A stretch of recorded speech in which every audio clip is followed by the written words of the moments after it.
Okay, so have you ever when you're trying to explain something and you can't think of the right word. Right. It's like, I want to say more than good, Yeah. I want to really capture how awesome this thing is, but good is all that's coming out. For sure. For sure. So I think that happens to all of us, right? Totally. I think that's something we can all relate to. So today we're going to look at how to really level up our vocabulary. Okay.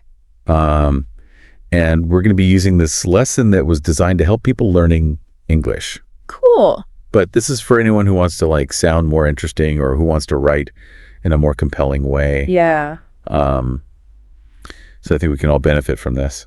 Definitely. I mean, who wouldn't want to expand their vocabulary and express themselves more effectively, right? Exactly. So it's not about becoming a walking thesaurus or anything like that. No, not at all. It's more about finding those perfect words to really elevate our communication. Exactly. It's about moving beyond just those basic labels and really getting to the heart of what makes something special or interesting or, even controversial. Right. And what are some of the mistakes you see people making when they're trying to use more advanced vocabulary? Well, I think a common one is reaching for the most complex word they can find, thinking it'll make them sound smarter. Oh, yeah. But that often backfires. Uh-huh. The real skill is in choosing words that fit the context and convey the specific nuance you're going for. That makes total sense. Yeah. So this source we're looking at, they talk about the word good. Okay. And how you could say remarkable or exceptional or outstanding. Right. But you wouldn't want to say oh, my lunch with my friend was outstanding. Exactly. Outstanding implies something that really stands out from the crowd. Yeah. While remarkable might be a better fit for something that's, simply worth noting. Okay, so it's about choosing the right word for the situation. Precisely. It's like having a toolbox full of different tools and knowing which one to use for each specific task. Yeah, so it's more than just grabbing the biggest word. Exactly. It's about being thoughtful about it. Exactly. Thoughtfulness and precision. Yep. Those are key. So this lesson also has some exercises to help us internalize these new words. Yes, it does. It offers several practical ways to really practice and integrate these words into your everyday language. What are some of those? Well, there's the classic fill in the blanks. Okay. Where you replace basic words with more interesting alternatives. Gotcha. So instead of saying he had a good idea, right, you could say he had a brilliant idea. Okay. And that just makes it exactly more vivid. Yes, exactly. Brilliant conveys a sense of ingenuity and originality that good just doesn't capture. Right. So you're not just finding a longer word. Right. You're actually finding a more fitting word. Exactly. And that's really cool. Yeah. And it also has you rewrite sentences to use those new words. Yes, that's another great exercise. It challenges you to think about how these words function in different contexts. And I thought it was really cool they included this short story that was written first with basic words. Right. And then with more advanced vocabulary. Yeah. And it's really interesting to see the difference. It really highlights the impact of word choice, doesn't it? Yeah, it does. So this first sentence says, "The old house stood on a hill overlooking the town. It was a beautiful day and the sun was shining brightly." Okay. But then when they jazz it up with better words, they say, "The ancient manor perched atop the hill, casting a watchful gaze over the bustling town below. The day shimmered with an ethereal beauty, the sun's rays painting the landscape in hues of gold."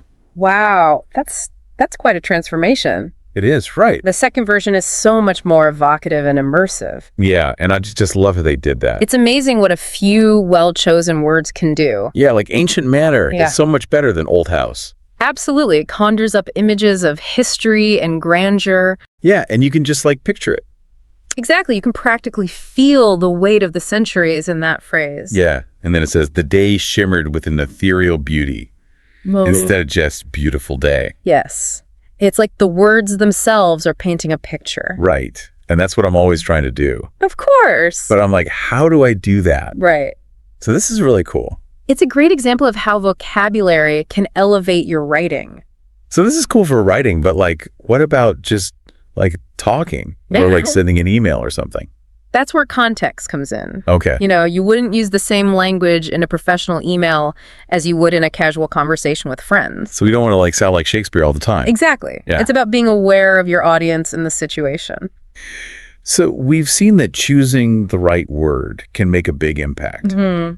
But how do we actually learn all these new words? Well, luckily, this lesson provides some fantastic tips for expanding your vocabulary, and I think they'll be really helpful for our listeners. Yeah, let's hear them. Okay, let's dive in. So the first tip is to read a lot. Okay. But they say don't just read. Uh, Like when you see a word you don't know, yeah. write it down or highlight it. Okay, yeah, because I feel like I read stuff all the time. Right. And I'm like, oh, that's an interesting word. Yeah. But then I just keep reading. Exactly, and it just goes in one ear and out the other. Totally. But when you actually take the time to write it down or highlight it, Yeah, you're forced to really think about it. right. And then maybe even look it up. Exactly. And that makes a big difference in terms of actually remembering the word. It's like taking notes in class. Yeah, it's like active learning versus passive learning. So what's the next tip?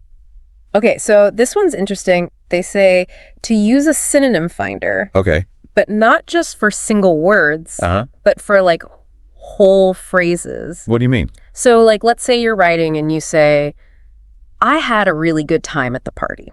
Okay. Instead of just looking up a synonym for good, you could plug that whole phrase into a synonym finder, Right. and you might find something like, I had a blast at the party. Ooh, that's good. Or, the party was an absolute delight. It just sounds more. Exactly. It adds more flavor and personality to your writing. So it's like you're not just swapping out one word. Right. You're finding a better way to say the whole thing. Exactly. And it can really help you break out of those writing ruts we all fall into. Okay, that's really cool. Yeah. And then they say to actually use the new words. Yes. Practice is key. Okay, but Yeah. I feel like if I try to use a word I just learned, it'll sound weird. Well, it might feel a little awkward at first, Yeah. but the more you use it, Uh-huh. the more natural it will become. So just try to work it into conversations. Exactly. You can also try writing practice sentences or even using it in your journal. Okay, so just find ways to use it. Exactly. Okay. So another tip is to immerse yourself in the language. Okay, so Yeah. watch movies and stuff. Yes. Watch movies, TV shows, listen to podcasts. But we talked about how just passively watching something Right. doesn't really help. Exactly. You need to be an active listener. Okay, how do you do that? Pay attention to how native speakers use language. Okay. What words do they choose? How do they express their emotions? Yeah. Really listen to the nuances of their speech. So it's I'm trying to learn something. Exactly. Be a student of the language. Oh, way? And don't be afraid to pause and rewind if you hear a word or phrase you don't understand. Gotcha. So I'm not just vegging out. Right. I'm actually paying attention. Exactly. You're turning entertainment into a learning opportunity. I like that. And what's the last tip? Okay, so the last one is all about review and revision. Ooh, that's where I struggle. Yeah, it's easy to learn new words and then forget them. Totally. So it's important to create a system for reviewing the words you've learned. Okay, so flashcards or something? Exactly. Flashcards are great. You can also create your own vocabulary list and quiz yourself regularly. Okay, and just make sure I'm using the words. Exactly. The more you use them, Yeah. the more likely you are to remember them. This is really about building good habits. Exactly. Consistency is key when it comes to vocabulary growth. I like that. Um, And what about finding people to talk to? Yes, that's a great idea. Maybe a book club or something. Absolutely. Surrounding yourself with people who share your love of language can be incredibly motivating. And then they can correct me if I use a word wrong. Exactly. It's a supportive environment where you can practice and learn from each other. I like that. So we're building our own language toolbox? Yes, exactly. And the more tools we have, the better equipped we are to communicate effectively. I love that. And I'm curious, have you ever come across a word or phrase that just blew your mind? Oh, absolutely. I mean, there have been so many, but one that really sticks out is from The Great Gatsby. Okay. Fitzgerald's use of language in that book is just so exquisite. Oh, I love that book. It's a masterpiece, and his descriptions are so vivid and evocative. Yeah, you can just feel the longing and the glamour. Exactly. It's like you're transported right into that world. Yeah, it makes you realize how powerful words can be. Absolutely. Words have the power to move us, to inspire us, to change us. And we can all do that. Exactly. We can all use language to create beauty and meaning in the world. So for our listeners who are ready to level up their vocabulary, Yeah. what's the one thing they should keep in mind? I would say embrace curiosity. Okay. Don't be afraid to experiment with language. Yeah. Have fun with it. Mm-hmm. And most importantly, don't be afraid to make mistakes. That's good advice. I make mistakes all the time. We all do. It's part of the learning process. So it's okay to like sound silly sometimes. Exactly. Just keep practicing and you'll get more confident over time. Well, this has been so much fun. It has been a pleasure chatting with you. I feel like I've learned so much. Me too. It's always a joy to talk about language. And to our listeners, thanks for joining us on this vocabulary adventure. Keep learning, keep exploring, and keep playing with words. And we'll see you next time for another deep dive. Welcome back for another deep dive. Today we're going to be tackling something you use every day, probably without even thinking about it too much. Oh, yeah. Like what? Numbers and time. Okay, interesting. And how are we diving into that? Well, our roadmap for this deep dive is a 100-minute lesson plan. 100 minutes. That's pretty intense. Well, don't worry. We're giving you the express tour. Okay, that makes me feel better. I mean, you might be thinking, I already know numbers. I know how to tell time. But, think about it this way. This deep dive is about the structure of how we learn these concepts. Ooh, okay. I like that. Like whether you're teaching these concepts to somebody else, or maybe you're learning a new language, or maybe you're just fascinated by those everyday things that we kind of take for granted. Yeah, it's funny how the most basic things can actually be pretty complex when you really look at them. Exactly. Yeah. So what I found really interesting about this lesson plan that we're looking at is how systematic it is. Oh, interesting. Like it starts with the most basic building blocks and then like methodically adds complexity as it goes. So it like shows how our brains build up to a really sophisticated understanding, but like from a simple starting point. Yeah, exactly. It's pretty cool. And it jumps right in with numbers. Okay, so like 1, 2, 3. Well, it actually starts with counting 1 to 20 first. Okay, that does seem pretty basic. Yeah. But does it really? I mean, I remember when I was a kid, like getting the number order right was like a big deal. Like, why does 7 come after 6? It's funny because when you think about it, that decimal system that we use every day, it really relies on understanding those first 10 digits, right? And then you build from there. And even across languages, a lot of languages have similar structures for those early numbers. Oh, that's interesting. So it's kind of a common starting point for communication no matter where you are in the world. So it's sort of like a universal language in a way. In a way, yeah. Like a Rosetta Stone for numbers. I like that. But then English gets tricky, right?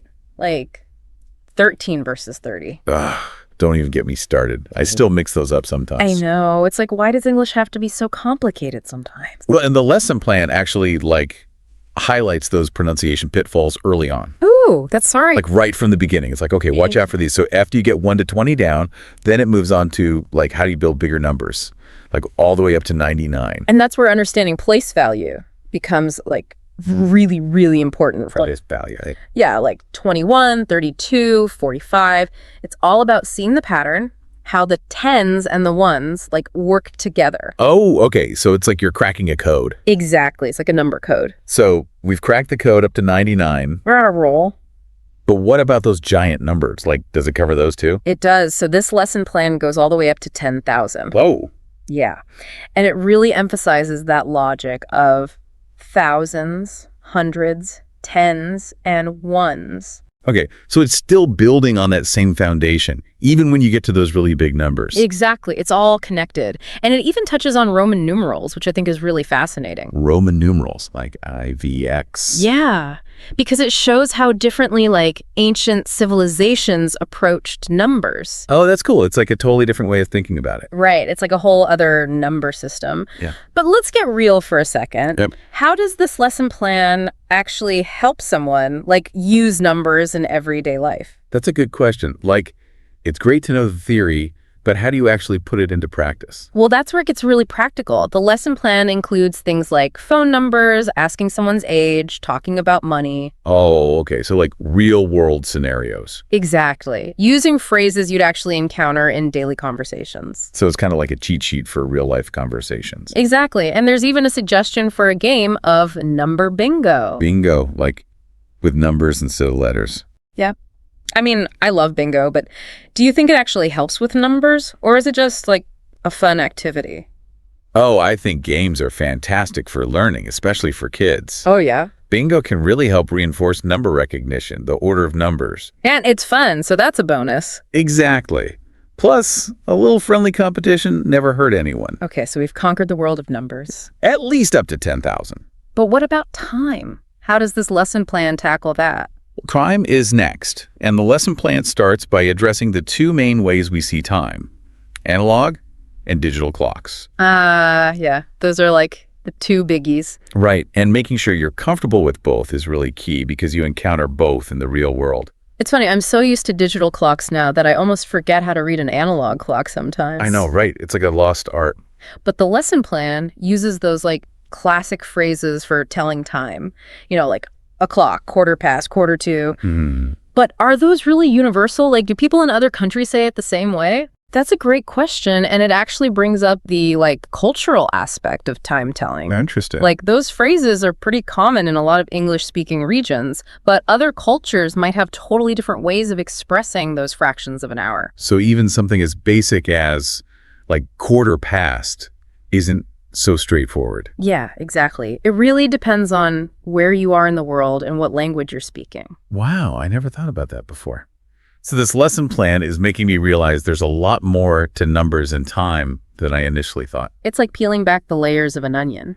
And the lesson plan also really emphasizes using a real clock to practice telling time. Oh yeah, that visual element is so important, especially if you're someone who learns best by seeing things. So you can actually see the hands moving as you're saying the phrases. Right. It helps solidify that connection between the abstract idea of time and its physical representation. So it's like you're making time tangible. Exactly. You can actually see it happening. That's pretty cool. And what I really appreciate about this lesson plan is how specific it is about like the actual phrases you would use for asking and telling time. Oh, yeah, it gives you the words. Yeah, it's not just about understanding what time it is, it's about how to actually say it in conversation. So it's like giving you the script for those everyday interactions. Yeah, exactly. And that could be super helpful for someone learning English or even just someone who gets like tongue-tied asking for the time. I know, right? It can be surprisingly tricky. It's like suddenly you forget how to say the simplest things. Exactly. And this lesson plan, it just takes away all that guesswork and helps you build confidence. And just like with the number section, it also encourages role-playing to practice those time-telling skills. Oh, that's great. So you're not just learning the words, you're actually using them. It's like putting it all into action. Exactly. Learning by doing. So where does this deep dive go from here? We've covered numbers, we've tackled telling time. What's next? Well, now it gets personal. Ooh, The lesson plan shifts its focus to how we use numbers and time in our own daily lives. Okay, now that's something I can relate to. I mean, everyone has a routine, right? Exactly. And that's where we'll pick up in part 2 of our deep dive. Can't wait. Welcome back to the deep dive. Glad to be back. So last time we were talking about how this lesson plan takes a really personal turn. Yeah, it starts to focus on how we actually use numbers and time in our day-to-day life. Like our routines. Exactly. Waking up, going to work, bedtime, those everyday things. Like they were reading my diary or something. Right. But it's so smart how they incorporate the numbers and time telling we learned in the first part. It's not just about the concepts anymore. It's about applying them. Oh, so they actually give you ways to practice. Yeah, like they actually suggest students write out their daily routines. Oh, interesting. So instead of just saying, I wake up at 7, you'd write. I wake up at 7 o'clock, or I wake up at 7:15. Using those specific phrases. Right, right. So it reinforces what you've learned, but it's also personalized. Exactly. And it made me think, we talk about routines all the time, but do we ever really stop and analyze them? Analyze them. How do you mean? Well, how much of our day is really dictated by the clock versus how much is actually our own choice? That's a good question. Never really thought about it that way. But the lesson plan doesn't just stop at routines, does it? Nope. It goes beyond those basic routines and gets into things like appointments and transportation schedules. Oh, okay. Stuff that can get a little tricky if you're not really comfortable with numbers and time. Right. Like imagine trying to catch a bus or make a doctor's appointment if you can't clearly communicate what time you need to be there. Oh, yeah. That's when it stops being theoretical and starts being real life stress. Exactly. And that's why this lesson plan is so helpful. It gives you those tools to feel confident and in control, even in situations where you might feel a little anxious. Makes sense. But how do you actually know if someone's really grasped all this? Is there a test? Of course. There's another quiz, and this time it mixes numbers and time together. Ooh, a combo quiz. That sounds like a good challenge. Though, sometimes I think I learn more from making up the questions than actually answering them. Oh, I totally agree. When you have to come up with the questions, you have to think about the material in a whole different way. Yeah, you have to anticipate what someone else might need to know, and that really helps you understand it better yourself. So maybe we should encourage our listener to try making their own quizzes about numbers and time. Ooh, I like that. Like a deep dive challenge for our listeners. But before we get too carried away with quiz making, let's step back for a second. Okay. What have we actually learned from this deep dive into the lesson plan so far? Well, I think it shows that even with something as basic as numbers and time, there's real method to learning them. Like a step-by-step process. Yeah. Right. You start with the building blocks and then you layer on complexity, always making sure to connect back to how you'd actually use this stuff in real life. It's like a reminder that learning should be both structured and meaningful. Exactly. And I think it's interesting how interconnected everything is. We started with numbers, then time, then routines, and now these more complex scenarios. It's like it all builds on itself. Right. It's not just separate topics, it's all woven together. And that's where we'll pick up in the final part of our deep dive. We'll see how this lesson plan really pushes learners to become fluent and confident with numbers and time in any situation. And we're back for the final part of our deep dive into numbers and time. It's amazing how much ground we've covered, right? It really is. We started with something as simple as counting to 20, and now look at us. It's all thanks to this amazing lesson plan. The last part, we were talking about how it gets into these more like real-life situations. Yeah, like going to appointments, figuring out travel schedules, the stuff that can be kind of stressful if you're not totally comfortable with the language. Exactly. And it's here, in this final stretch, that the lesson plan really seems to emphasize, like, conversational fluency. Oh, for sure. It's like, okay, you've got the basics. Now let's make sure you can actually use them in real life. So you're not just understanding numbers and time, you're actually able to use them without even thinking about it. Right, like it becomes second nature. So it's like taking all those building blocks that we've been working with and turning them into a fully functional, communication system. I like that, a communication system. It's about bridging that gap between what you know in your head and what you can actually do out in the world. Exactly. And one of the ways this lesson plan does that is through a final quiz. We talked about quizzes before, and I know you're a big fan of making your own quizzes. Oh yeah, always a good challenge. But what's special about this final quiz in the lesson plan? Well, it's designed to be more challenging than the previous ones. It brings together numbers and time in these more complex scenarios. So it's not just what time is it? No, it's more like, okay, if the train leaves at 4:15 and the journey takes 35 minutes, what time will you arrive? Stuff like that. Ooh. Okay, that does sound a bit trickier. It really makes you think, right? You have to do some calculations, put different pieces of information together. And be able to explain your answer clearly. Exactly. It's impressive considering this lesson plan started with basic counting. It really is. But aside from quizzes, are there other ways the lesson plan encourages this real-world fluency? Definitely. One of the last activities is a conversation practice where learners pair up and act out different scenarios. Oh, fun. It's like the grand finale. It brings everything together.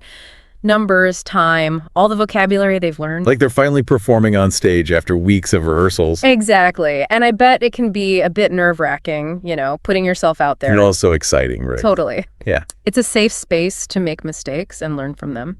And the more you practice, the more natural it all becomes. So it's really about going beyond just knowing the material. It's about developing those communication skills. For sure. It's about giving learners the confidence to navigate everyday situations. This has been such a fascinating deep dive. I agree. We've seen how a well-structured lesson plan can take you from basic counting all the way to feeling empowered to use numbers and time in your everyday life. And it's a great reminder that learning should be both fun and effective. I mean, who knew a deep dive into a 100-minute lesson plan could be so interesting? So to all our listeners out there, keep diving deep, keep exploring, and keep challenging yourselves to learn new things. Until next time. All right, so you're looking to really master English quickly and effectively. Right. So let's dive into this. Okay. The secret sauce revealed in your sources. Sure. It's mastering the 4 key language skills. Listening, speaking, reading, and writing. Okay. We'll unpack each of those skills. Yeah. Sprinkle in some practical tips. Right. Some relatable examples, and we'll basically create your roadmap to fluency. It's interesting because those 4 skills aren't just for English. Oh, really? Yeah, they're the foundation of any language. Interesting. You soak up language through listening, you communicate through speaking, you explore the world through reading, and express yourself through writing. Okay. So it's really the foundation of communication. Gotcha. So listening. Yeah. It's the base. It's the way we naturally absorb language, just like babies do. Right. Before they can even utter a word. Yeah. Immersing yourself is key. Yeah. But there's a bit more to it than that, right? Yeah. Exactly. Think about how parents instinctively talk to their kids. Oh, okay. Simpler words, they slow down. Right. They emphasize key sounds. Yeah. Well, that same principle applies to learning any language. Interesting. Peppa Pig. Peppa Pig. Yeah, with its clear pronunciation and simple storylines, Okay. is a surprisingly effective tool for tuning your ears to the rhythm and sounds of English. Okay, that's interesting. Yeah. I see how that simplified input can really help with picking up the basics. Right. But what about those of us who maybe aren't into cartoons? Yeah. How do we immerse ourselves effectively? Subtitles are your secret weapon. Ooh. Start with your favorite shows. Okay. Friends, Stranger Things, Yeah. anything that you enjoy. Gotcha. Watching with English subtitles lets you read and listen simultaneously, Right. reinforcing your comprehension. Okay. Then try watching the same scene without subtitles to test yourself. So it's like training wheels for your ears. Precisely. That makes a lot of sense. Yeah, and it ties into the idea of active listening, Oh, okay. which goes beyond just passively hearing the words. Okay. You're mimicking pronunciation, Right. paying attention to tone, Yeah. and truly engaging with the nuances of spoken English. Active listening. I like that. Yeah. It feels a lot more deliberate and purposeful than just having the TV on in the background. Right. Okay, so we've got listening down. Uh-huh. But Yeah. speaking, Yeah, that's often the trickiest part, right? absolutely. It's easy to feel self-conscious about making mistakes. One technique that can help you overcome that fear and build confidence is shadowing. Shadowing. You listen to a sentence and you repeat it immediately, mimicking the speaker's tone and rhythm. Oh, okay. Want to try it? Yeah. Repeat after me. Okay. I'd like a cup of coffee, please. I'd like a cup of coffee, please. Hey, it's already making you think about your pronunciation more. It is. Yeah. I like that. And don't underestimate the power of everyday conversations, Oh. even if it's just talking to yourself. Interesting. Describe what you're doing as you go about your day. Right. I'm cooking dinner. I'm walking the dog. Yeah. Every little bit helps. So it's about finding those little opportunities to practice speaking, Precisely. even if it feels a bit silly at first. Exactly. And when it comes to speaking, Yeah. remember that learning sentence patterns Okay. is more effective than memorizing isolated words. Interesting. Let's revisit that coffee example. All right. Once you've got, I'd like a cup of coffee down, Mm-hmm. you can swap coffee for tea, Right. water, Uh-huh. a slice of cake. Yeah. Suddenly you've unlocked a flexible phrase for a variety of situations. Okay, that's a really helpful way to think about it. Yeah. Instead of memorizing a whole dictionary, Right. you're learning the building blocks of sentences Mm-hmm. and how to adapt them. Exactly. So we've covered listening and speaking. Yeah. What about reading? Reading is like a treasure trove for expanding your vocabulary, absorbing grammar naturally, and simply enjoying the learning process. But I imagine it can be a bit overwhelming. Ah. Where do you even start? It doesn't have to be intimidating. Yeah. Start with materials you genuinely enjoy. Yeah. Maybe news headlines, Uh-huh. a favorite blog, Yeah. even social media posts. Okay. The key is to find content that keeps you engaged Right. and coming back for more. So instead of forcing myself to read classic literature that I don't understand, Right. I could start with something more my speed. Exactly. And here's a tip. Okay. Don't get bogged down by every unfamiliar word. Right. Use context clues to guess the meaning. Oh, So interesting. for example, Okay. the restaurant was crowded, Yeah. so we decided to leave. Mm-hmm. Even if you don't know crowded, you can infer it means something uncomfortable Oh, okay. or undesirable because they left. Right. That's a great point. I do that all the time when I'm reading in my native language. Mhm. Why not apply it to English as well? Precisely, it's about activating those critical thinking skills and becoming an active reader, Right. not just passively skimming the words. You can also make reading more interactive by underlining new words, writing them down, and even creating your own sentences with them. Interesting. Yeah. So it's about turning reading into an active learning experience Exactly. rather than just passively absorbing information. Yeah. Okay, that's listening, speaking, and reading covered. Mm-hmm. What about writing? Yeah. I feel like that's the one a lot of people struggle with. Writing is a fantastic way to organize your thoughts, Okay. refine your grammar, Right. and flex those creative muscles in English. Yeah. And the best part is you can start small. Okay. Think about writing simple sentences about your daily routine. All right. I wake up at 7 a.m. All right. I eat breakfast at 8 a.m. Yeah. Just those very basic things. So it's not about writing the next great novel. Exactly. It's about getting comfortable expressing yourself in written English. Precisely. And journaling in English is a great low-pressure practice. Oh, It's a private space to experiment with the language without fear of judgment. right. You can also leverage language exchange apps Oh, yeah. to get feedback from native speakers and learn from your mistakes. I like that. Yeah. It's all about embracing those mistakes as opportunities to learn. Exactly. Okay, so we've covered the 4 skills: Uh-huh. listening, speaking, reading, and writing. Right. They seem pretty interconnected, wouldn't you say? Absolutely. Think of it like a web with each skill supporting and reinforcing the others. Right. When you listen, you're not just absorbing sounds. Right. You're also picking up on grammar, vocabulary, and pronunciation. Yeah. When you speak, you're putting all of that knowledge into practice. And when you read, Yeah. you're expanding your vocabulary, seeing how grammar works in different contexts, which then feeds into your writing. It's just like this amazing cycle It is. of learning and reinforcement. Absolutely. The more you practice each skill, the stronger that web becomes. Yeah. Leading to greater fluency overall. Right. But how do we make sure we're actually practicing effectively? That's where motivation and goal setting come in. Okay, yeah. Right. Motivation and goal setting. We'll dive into those crucial aspects in the next part of our deep dive. Awesome. I'm excited to learn more about that. Yeah. Sounds good. Okay.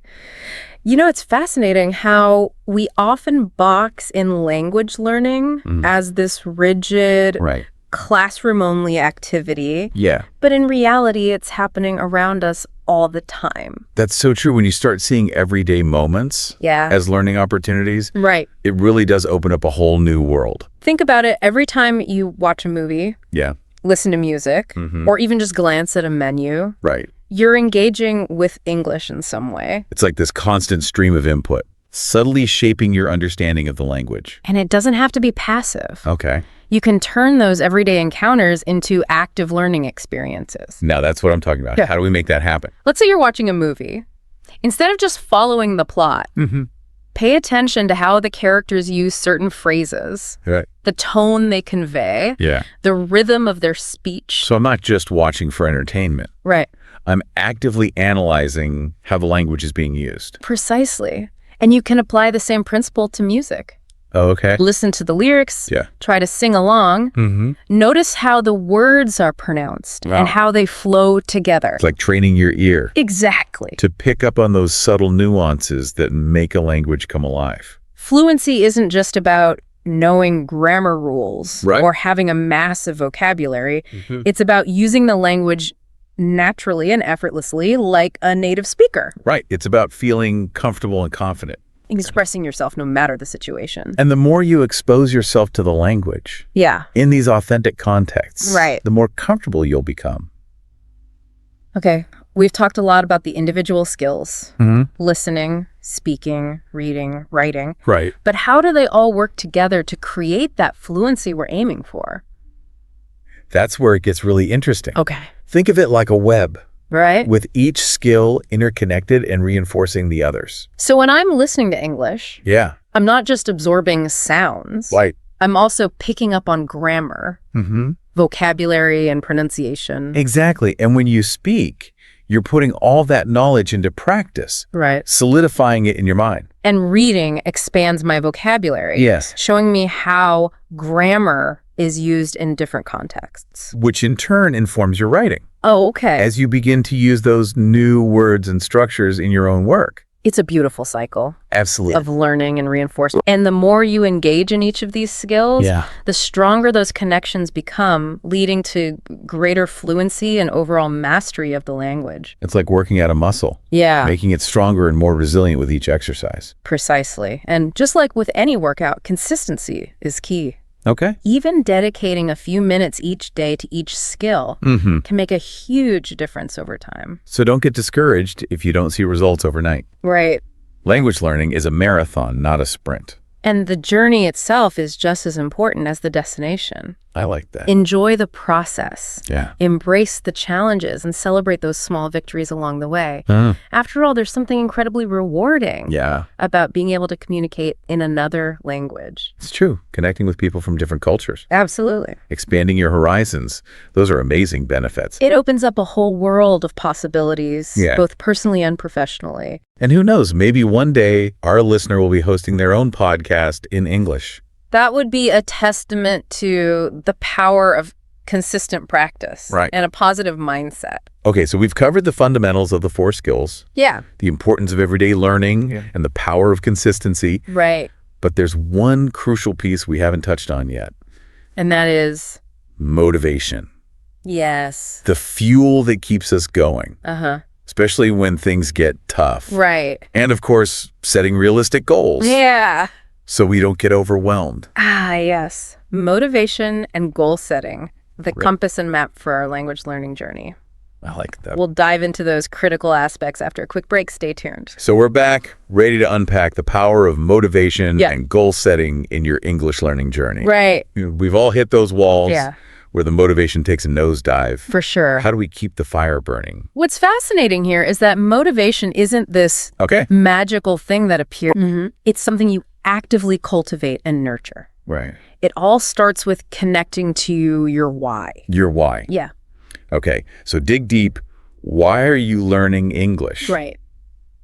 What doors will it open? Yeah. Is it to travel the world? Mm-hmm. Connect with new people? Mm-hmm. Boost your career? Yeah. Or simply enjoy those books and movies in their original form? Having a strong why is like your secret weapon. Oh, okay. When doubt or frustration creep in, Right. it's easy to get caught up in the daily grind of studying Yeah. and lose sight of the bigger picture. So it's like having a North Star Exactly. guiding you even when the path gets a bit rocky. Yeah. Speaking of navigating that path, how about setting goals? Right. It's tempting to aim for fluency in a few months, Yeah. but isn't that setting yourself up for a crash landing? Absolutely. Setting smaller, achievable goals Okay. is key to maintaining momentum Right. and celebrating those wins along the way. Yeah. Instead of, I want to be fluent in 6 months, Okay. break it down. Maybe it's, I want to comfortably chat about my hobbies, or I want to read a short story without a dictionary. Right. So those smaller victories fuel the motivation to keep going. Exactly. And it makes the whole process less intimidating. For sure. But even with smaller goals, Yeah. we need to be honest about our time. Exactly. How much time can you realistically dedicate to learning each week? Right. Be specific. Create a schedule that works for you and stick to it. Okay. Consistency trumps intensity when it comes to language learning. So 30 minutes a day is better than cramming for 3 hours once a week. Exactly. It's like those little deposits in a savings account. Right. They add up over time. That's a great analogy. Thanks. It's fascinating how much progress you can make Yeah. with consistent effort, even if it's just a little bit each day. Right. And don't forget to celebrate those milestones. Oh, okay. Acknowledge your progress. Reward yourself. Yeah. Let those successes fuel your motivation. It's like giving yourself a little pat on the back and saying, hey, I'm doing this. Exactly. I'm moving forward. Okay. And at the end of the day, it's important to remember that the journey of learning English is just as important as the destination. Right. Have fun with it. Couldn't agree more. So Okay. there you have it. Okay. We've explored the 4 essential skills, the power of finding those everyday learning opportunities, Right. and the vital roles of motivation and goal setting. Yeah. You've now got the tools, Okay. the insights and inspiration to unlock your full language potential. Awesome. It's time to define your why, set those realistic goals, and get to work. So to wrap things up, for Yeah. anyone listening who wants to master English quickly and effectively, remember it all comes down to mastering those 4 key skills: Right. listening, speaking, reading, and writing. Yeah. And as we've learned today, the best way to tackle these skills is to find a method that works for you. Stay motivated by connecting to your personal why. And don't forget to celebrate those small wins along the way. Yeah, and remember, consistency is key. Right. Keep practicing, keep learning, Absolutely. and most importantly, have fun with it. Thanks for joining us on this deep dive into the world of English language learning. It was my pleasure. We'll catch you next time. Sounds good. Hey, everybody, and welcome back to another deep dive with us. So today we're going to be looking at something pretty interesting. Yeah, this should be fun. Yeah. Basically, we're going to be going over the top 21 most frequently used words in the English language. Yeah, and it's really amazing how such a small set of words can make up like the foundation for like daily conversation. Yeah, absolutely. And, whether you're a beginner or, you consider yourself more advanced, understanding these words and how to use them effectively, is really going to help you sound more fluent, more natural. So joining me today to, help us unpack all of this and really give us some good insights is... Hi, everyone. So I'm really excited to jump into this with you. So I guess to start off, our source has broken down these 21 words into different categories. Right. So we've got verbs and we've got conversational words and then we've got nouns and adjectives. So I figure, why don't we just go in order? Verbs, those are like the action words, right? The workhorses of the sentence. So let's start there. Yeah, definitely. All right. So the first one on the list is go. And, I think most people, when they think about go, they're it's about like physical movement. Right. Like I go to the store. Right. Exactly. But, it can also indicate like a change of state. Like the lights went out or even like a progression of time, like as the years go by. That's so true. I never really thought about like all the different ways that we use that one little word, go. All right. What about get? That one seems even more, multifaceted. Yeah, get is a very interesting one, because it often implies a process or a change of state that's sort of outside of your direct control. Oh, okay. So you think about phrases like get sick or get lost. It's like something is happening to you. It's not like you're directly making it happen. Right. It's like something's being done to you. Exactly. But then on the other hand, you have phrases like get rich or get ahead. Right. And those have a very different connotation. Yeah. Right. It's much more like intentional, almost aspirational. Yeah, it's like get reflects our relationship with change itself, whether it's something we're actively pursuing or something that's kind of being imposed upon us. That's so interesting. I like that a lot. Okay, so moving right along. Next up, we have do. And this one always feels to me like the ultimate multitasker. Definitely. He can do so many things. Absolutely. It's amazing how often do just pops up in our sentences. From describing our jobs, like, what do you do? Right. To expressing obligations, I have to do my homework. It really is like the Swiss Army knife of verbs. Yeah, and it plays such a key role in questions too. Do you like pizza? Did you see that movie? Like it's just, it makes the question a question. Absolutely. Okay, so we've had go, we've had get, we've had do. What about have? Oh, have. That's another one that's surprisingly versatile. Yeah. I mean, obviously we use it for possession. I have a car. Right. But we also use it for experiences. I had a great time. And then, all those idioms too. Have a nice day. Have a good one. These are just ingrained into our everyday conversations. Yeah, and I think have really highlights how so much of language is really about more than just, the literal meaning. It's about, creating a feeling or, connecting with someone on a social level. Exactly. Okay, so let's tackle make. I feel like this is one I use constantly. Make dinner, make a decision, make a mistake. It's all about like creating something or causing something to happen. Yes. But then there's also this element of obligation sometimes, right? Yeah. Like I made him apologize. Exactly. Make implies that you're kind of bringing something into being. You're causing something to happen. And you're right about the obligation aspect too. It can be used to express, influence or even a sense of like responsibility for something. Well, like you're the driving force behind whatever is happening. Exactly. Okay. And last but not least on our list of verbs, we have take. Take. Now, this is an interesting one because take often involves a sense of action combined with possession or control. So, think about phrases like take a break, take a seat, take charge. Right. It's like you're asserting yourself in some way, whether you're taking something for yourself or taking control of a situation. Exactly. So, okay, we've got go get, do, have, make, and take. That is a lot of verbal power packed into 6 little words. It really is. It's amazing how much we can express with just the small set of verbs. Okay, so we've covered the verbs. Now let's move on to those little words that I like to think of as kind of like the glue that holds our conversations together. Those little conversational connectors. Right. So things like hi and bye and thanks and sorry. I mean, how deep can we really go with these?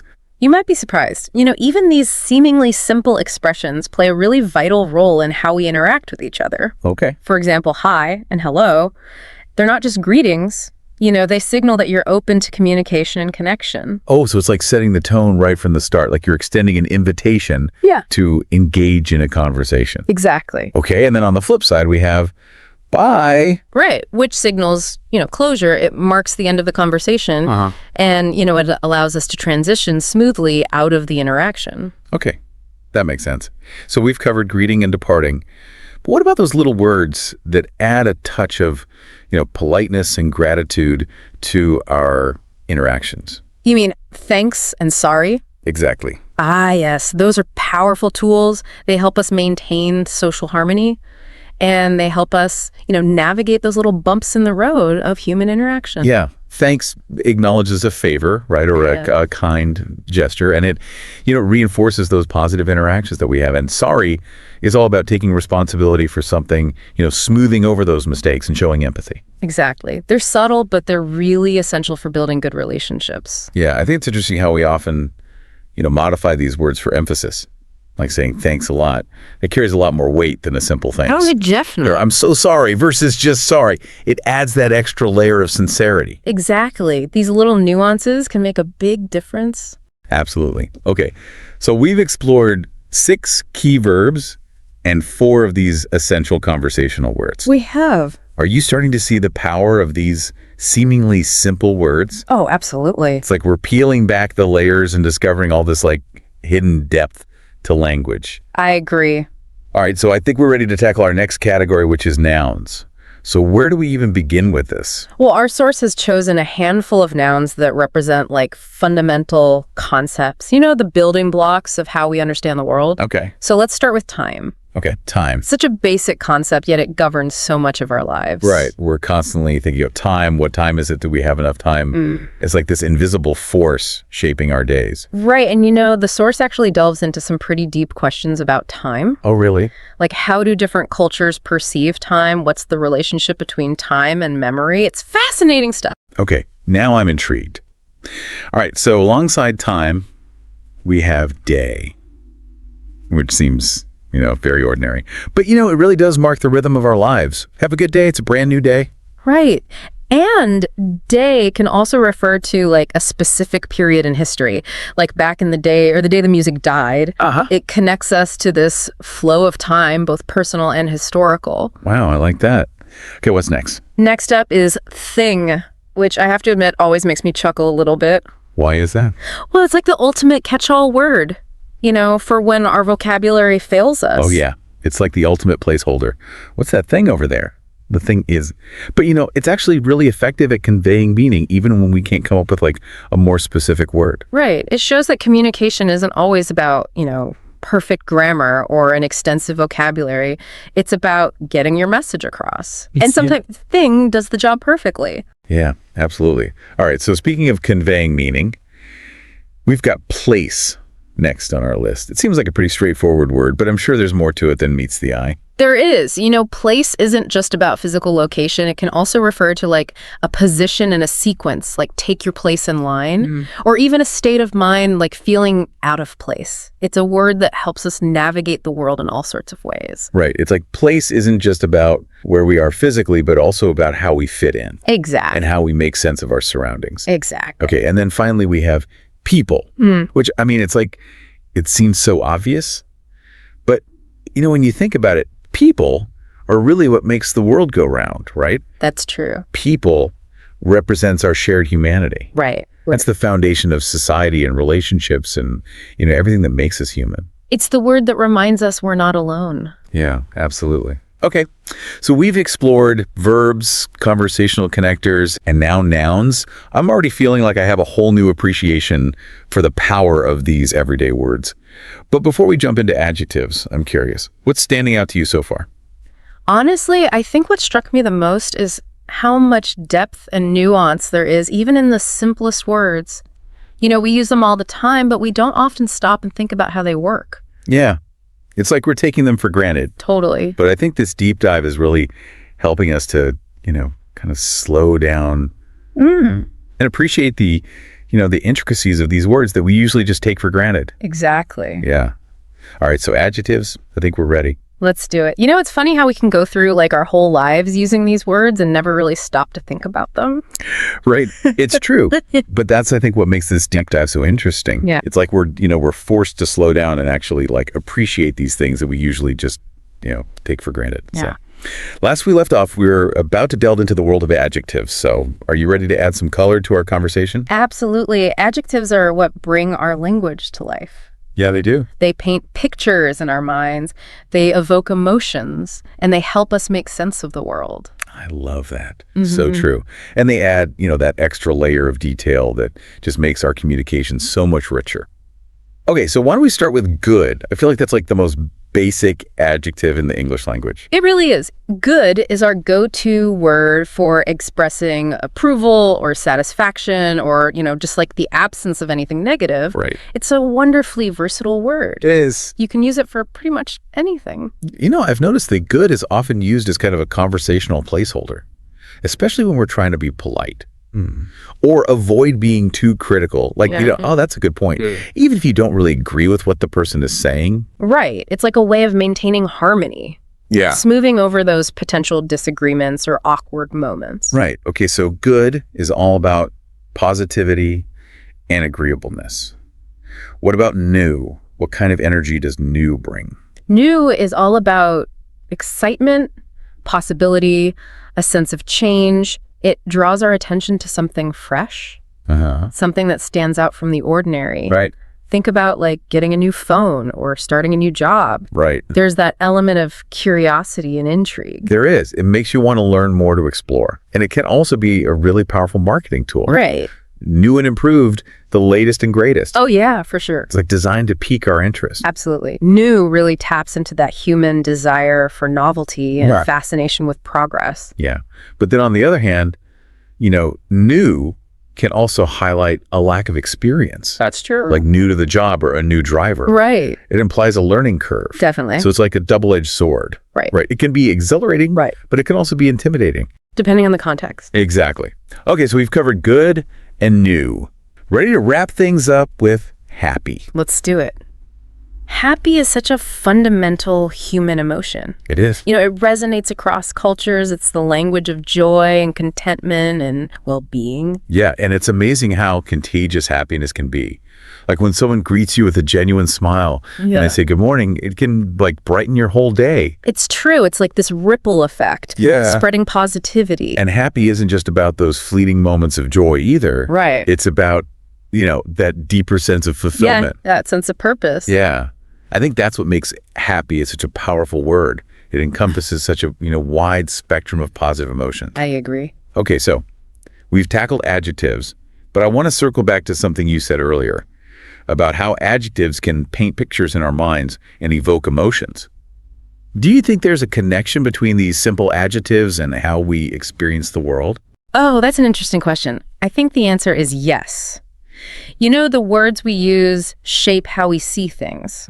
They provide the framework for how we understand and interpret our experiences. So, for example, if we're constantly using negative adjectives to describe ourselves or the world around us, we might actually start to see things more negatively. Exactly. The language we use becomes like a self-fulfilling prophecy. Wow. It influences our thoughts, our emotions, and ultimately our actions. That's a powerful reminder to be mindful of the words we choose. It is. Okay, so we've covered a lot of ground in this deep dive.